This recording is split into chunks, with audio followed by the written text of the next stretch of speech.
show where we face real-life conflicts. Let's break them down and discover better ways to solve them. Today's episode is extra special because our guest went viral. Yes, their conflict was caught on social media.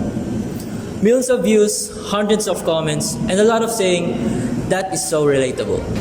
So let's meet Gian and Daniel.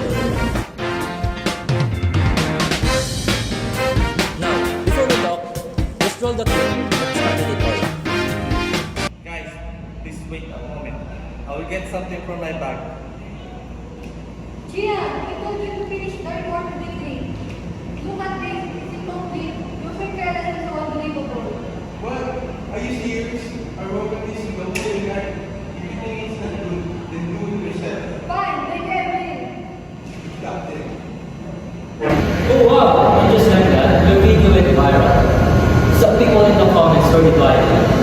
Some people were team Gian and some people were team Daniel. And some people just wrote popcorn emojis.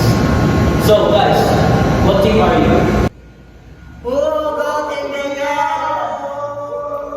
Daniel, can you tell us what was going through your mind at that time? Over naman sa us, I was really frustrated. I felt like Gian did not put in much effort. Typical of how I see him sometimes.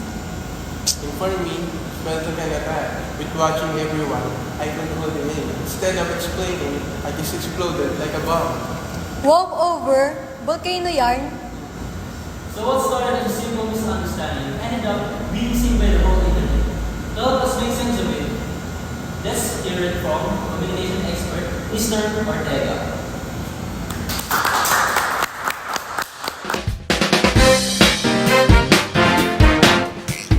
What Gian and Daniel went through is a perfect example of communication conflict. It happened because emotions got too strong, assumptions were made, and since it happened publicly, words spread quickly. But the good news is, there are ways to handle it better. Can you share with us how to manage the situation differently and how to resolve this kind of conflict generally?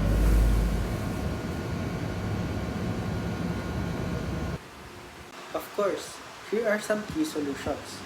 First, you have to practice active listening. Don't just react immediately. Confirm and listen what you understood. Gian could have asked, so Daniel, are you saying that I did not finish the report?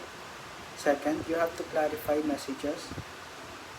Instead of jumping into conclusions and making assumptions, Daniel could have asked Gian, how much of the report have you completed? Also, we have to stay calm, pause, take a deep breath, and think before you respond. You also have to adapt to the person you're talking to. You can adjust your tone and your words depending on the person so that your communication will be better and smoother. We have to seek common ground. Remember that your common ground is to finish the report and not to argue. And lastly, we have mediation. If the two of you cannot handle the conflict or the argument and you cannot resolve it, you can include a neutral third party.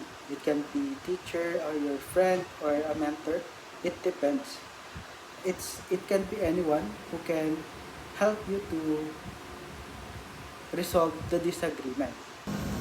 Oh my gosh, I finally see it now. My words were way too harsh, especially on live video.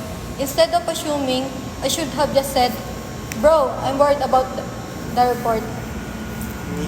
Well, instead of exploding like a human time bomb, I should calmly said, girl, I stayed up all night to do this work. And I promise, I'll be the king of active listening. Yes, that's what I like to hear.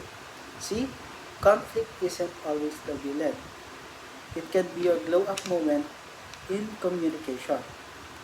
Because talking is cute, but understanding, that's iconic.